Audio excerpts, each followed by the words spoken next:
pertandingan untuk ronde kedua di kala hari juga pesawat melintas dari Santa Catarina menuju The Maze tentunya kali ini, Bigan.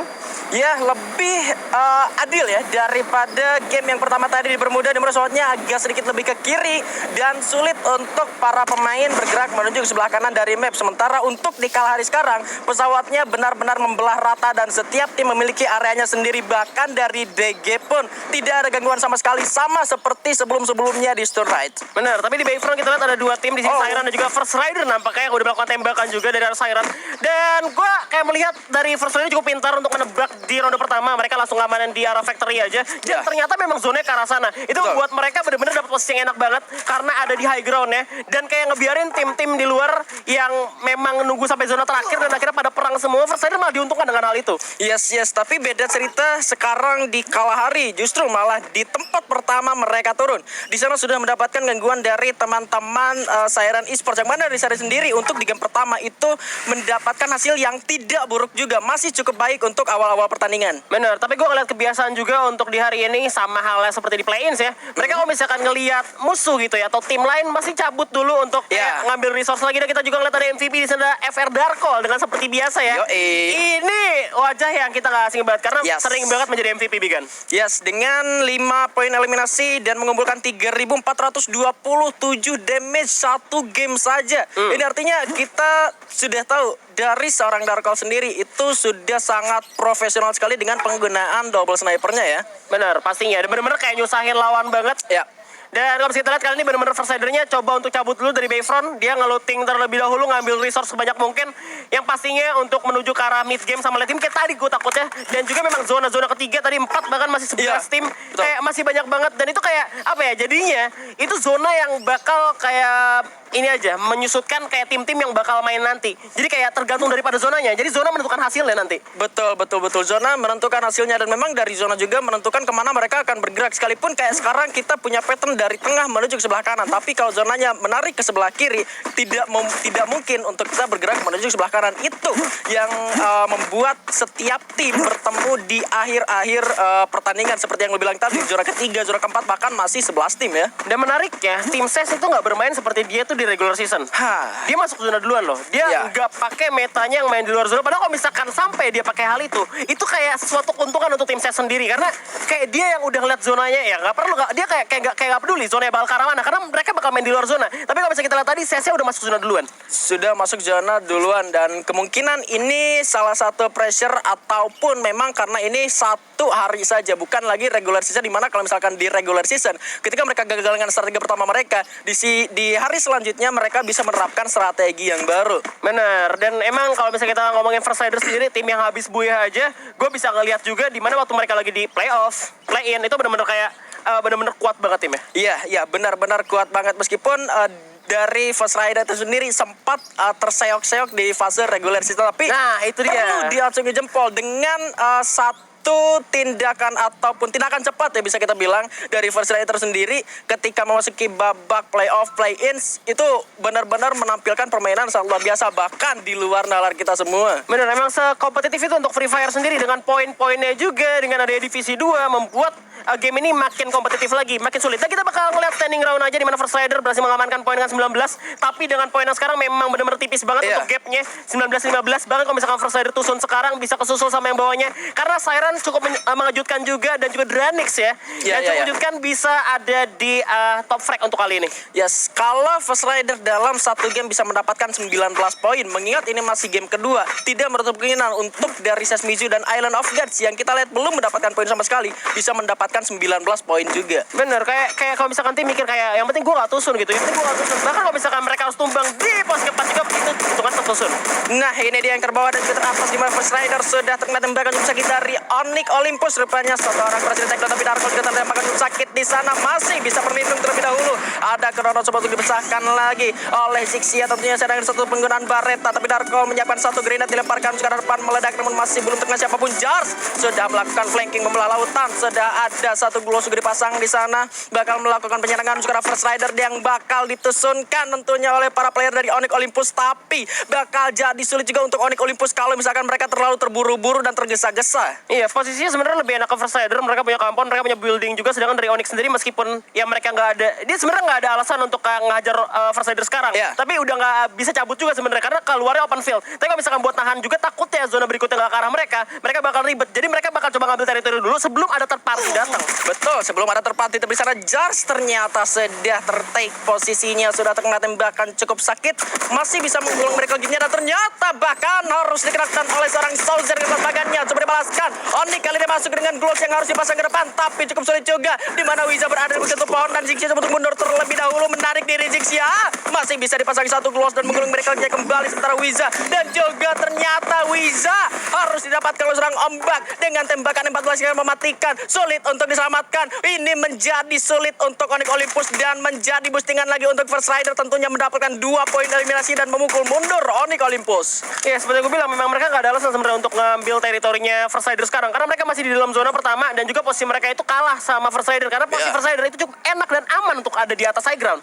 Betul, gue setuju. Dan sekalipun dari Onyx Olympus ingin komit melakukan rushing ke arah First Rider, itu perlu membuang ataupun menggunakan beberapa glue walls yang mereka miliki. Sedangkan kita belum sempat memperhatikan berapa banyak glue walls yang dimiliki oleh para player dari Onyx Olympus untuk melakukan rushing. Sedangkan kita coba lihat baliknya di First Rider nggak perlu glue wall juga. Nah, mereka punya building, mereka punya tembok gitu kan ya, bisa jongkok juga udah kelihatan visionnya.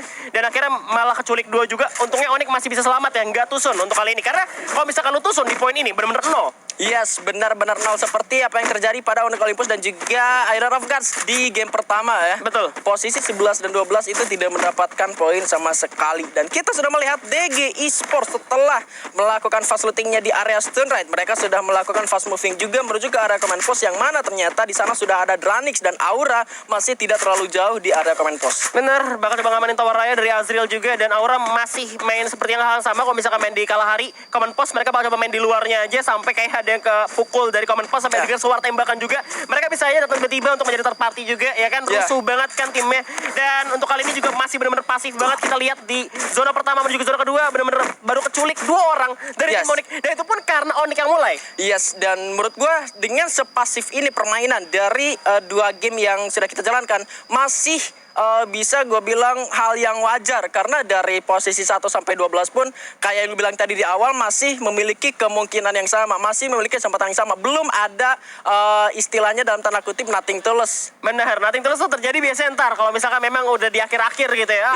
Gue udah nggak mungkin bisa lolos atau mungkin menang, tapi tetap aja mereka pasti masih ngejar peringkat. Gue rasa sampai terakhir pun mereka bakal coba untuk sebisa mungkin itu dapat peringkat yang lebih tinggi. Gak akan patah semangat tentunya. Iya, satu hal yang sempat lo mention tadi untuk mengulas game pertama di Bermuda tentang Sesmizu yang bermain di luar zona. Akhirnya mereka melakukan hal seperti yang lo bilang di game kedua di Kalahari. Benar, dan akhirnya mereka coba untuk main kayak gini karena ini hal yang benar-benar nguntungin buat Ses menurut gue. Karena ketika mereka ngelihat musuhnya pagi pada perang semua di dalam zona itu ngikis cepet banget, dan Ses coba untuk nahan terlebih dahulu di arah belakang, mereka bisa dapetin skillnya juga. Jadi bakal nguntungin banget, bahkan mereka bisa buya loh. Bahkan mereka bisa mendapatkan buyahnya ya untuk dari Sesmizu itu sendiri. Dan posisi dari Sesmizu juga tadi kalau gue nggak salah lihat emang mereka nggak terlalu jauh juga dari zonanya.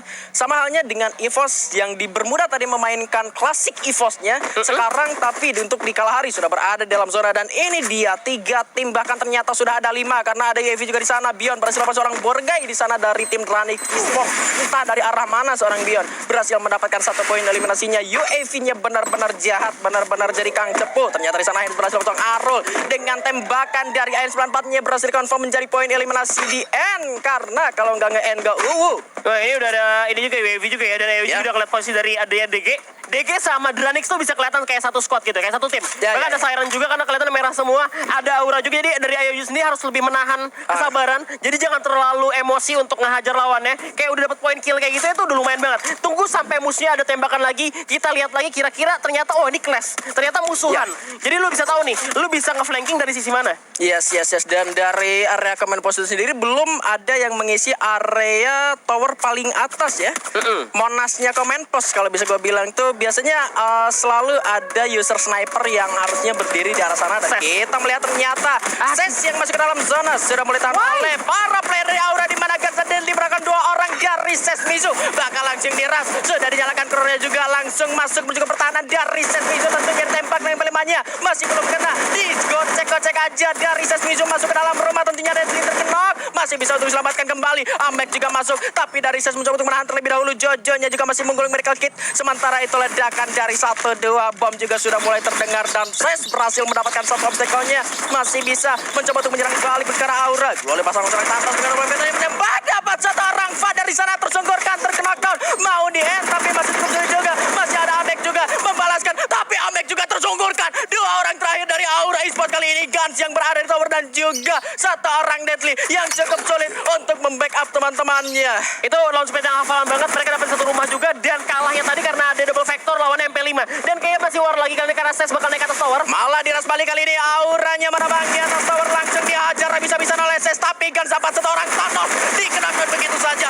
Dan juga masuk. Jojonya sudah tersungkur kalau seorang Guns kali ini. Guns, Deadly-nya juga dapat 1 orang Thanos. Malah Sesnya yang rata. Ya ampun. Itu dia shotgun dan juga SMG yang kuat banget di jarak dekat dan gagal karena ada duel juga, tapi bakal ada war lagi karena DG juga dengar suara tembakan. Bahkan Dranix juga ikutan IOG bakal coba melipir ke arah luar terlebih dahulu. Sedangkan dari Aura bakal ngamanin towernya.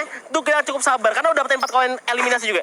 Kuat banget Mas Deadly, Mas Gun. Gila 2 lawan 4 loh itu Bang Lihan. Dan terdengarnya suara tembakan mengundang DG Esports dan juga Dranix untuk mereka juga melakukan pertempuran. Dan juga kita bakal ngeliat ada spotlight tadi, di mana tadi Ses coba untuk menabrak, tapi sebenarnya dia nggak sadar kalau misalkan di sana ada Aura juga, karena udah ditembak duluan. Tapi ada satu rumah, karena udah hafalan juga, dia bakal coba untuk masuk ke defense terlebih dahulu dan Aura yang nafsu. Ya kan? Ketika ada duel yang lumayan banyak juga, akhirnya Aura coba untuk kirim 2-nya ke arah atas karena 2-nya dibawa kalah. Lawannya juga Vector gitu kan double ya, jadi kalah juga posisinya. Tapi ternyata Deadly sama Guns mengamankan Aura dan juga posisinya untuk sekarang. Gokil. Dan justru PR untuk Aura sendiri cukup sulit karena mereka harus kehilangan 2 playernya. Sementara dari tim yang alive masih 11 tim. Itu artinya hanya Ses Mizu yang sudah terpulangkan ke lobby. Bakal tertahan posisinya.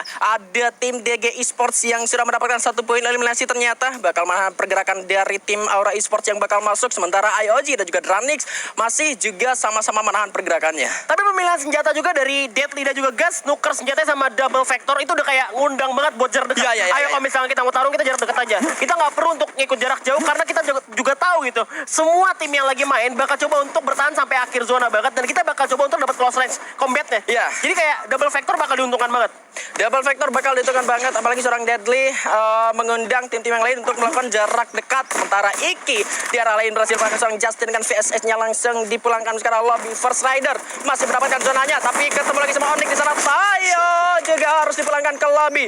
Kembali bertemu dan 4 poin eliminasi diamankan oleh First Rider Deban, dan bahkan zonanya sudah diamankan oleh First Riders. Iya, kita lihat aja nih zonanya bakal dapat lagi atau enggak. Biasanya kalau misalkan pada lagi ngumpul semua mereka rata-rata udah pakai info box, tapi IOG mulai mengamuk kali ini. 2 orang terkena dan dari DG Esports Jamfra bakal coba di fighting dengan Abak Chicken dengan faktornya bakal serang Lord di sana. Coba turun terlebih dahulu. Sekarat pasang lual dulu, tapi dari atas serang Abak coba ke jumpsuit. 2 gol pasang serang Lord. Cukup sakit suaranya. Coba melipir memutar. Ada Hands juga di sana. Beyond masuk ke pertahanan dari DG tentunya, tapi zonanya sudah cukup sakit juga. Sayang sekali harus dilakukan 1 orang. Jafra sudah mulai turun. Abaknya udah kenok. Faix sekarat sudah kali ini masuk ke dalam zona selanjutnya. Dranix juga menahan, ada Aura di luar sana. Razor menembak ke arah depan. Souza berhasil sang Fatman di sana. Lord masuk. RRQ dulu yang dari tadi nggak kelihatan harus terpulangkan ke lobby, dan Jafra masuk ke kandang ayam. Misinya harimau bosku.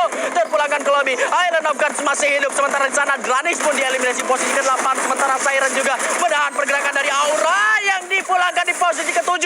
Tapi 3 player Siren harus terkena knockdown juga di sana rupanya. Ini kita juga kalau misalnya posisi dari Alaskar tumbang juga harus tusun karena mereka harus dikejar oleh zona. Dia menarik adalah EVOS dan juga pasnya First Rider udah ada di zona duluan. Tinggal 4 tim tersisa di zona kelima kali ini, di mana Siren bakal coba ketemu sama RBR terlebih dahulu. RBR megang high ground-nya. Dia dapat juga di tower, tapi ternyata sejajar sama high ground dimiliki sama EVOS. Gua rasa untuk kedua tim ini antara mereka clash atau mereka bakal tumbang dan jadi makanan EVOS doang. Yes, sekalipun RBR dapat 1 obstacle, tapi udah nggak masuk di dalam zona, malah yang ada di zona ternyata First Rider juga EVOS, yang mana ternyata Joker di sana harus sudah tersegotkan. Masih bisakah untuk diselamatkan karena masih ada gloss dan juga satu pohon di sana, cukup sulit sepertinya. Sementara itu dari RBR bakal menahan pergerakan dari Siren, tentunya di sana sudah mulai terlihat juga Souza cukup sekarat, terlihat ada Chrono, ya ampun, terkena dan juga pada akhirnya langsung bakal di end. Di end rupanya kali ini RBR dapat 3 poin eliminasi. Di bawah juga ada para player Siren, yang mana kali ini Justin terdapat serang straight yang masuk menuju ke late game juga. EVOS dengan dimakil, Nyayur, Chapter 10 dengan mereka juga menembak juara depan sana, berlari, Devitonya kenok, ada yang terlihat di sana, sudah mulai dispersen juga. Mr. Home dengan pelontar di sana cukup berbahaya juga, harus berhati-hati. Lampu kuning buat EVOS, hati-hati. Siro di sana dengan pelontar berhasil mendapatkan 3 player dari EVOS. Baru gua bilang hati-hati, masih ada Ancang Regi di sana, Mr. 05 yang mencoba untuk menyelamatkan para player dari EVOS Esports tentunya. Ini ada yang lagi nonton ya, First Rider cuma nontonin doang war yang lagi terjadi di luar. Siren, RBR, EVOS banget tadi ya. Mr. Home dengan pelontarnya cukup baik banget. Itu benar-benar bagus banget karena 3 orang langsung tumbang. Tapi ternyata First Rider bakal ketemu juga sama EVOS. Kali Siren bakal tumbang juga oleh tim RBR. Masih maju lagi. 3 tim tersisa, First Rider 8 poin eliminasi. Dark Horse Karat ombaknya cukup percaya diri tapi gagal ditumbangkan di posisi ketiga. RBR sisa 1. Akankah ini harinya untuk EVOS? Zero-nya coba untuk melawan 2 lawan 1, tapi Zero tidak mampu lagi melawan. Kita sudah berdarah-darah, kita sudah berjuang mati-matian, kita layak memenangkan ini. Kita adalah pejuang, bukan sekedar beruntung.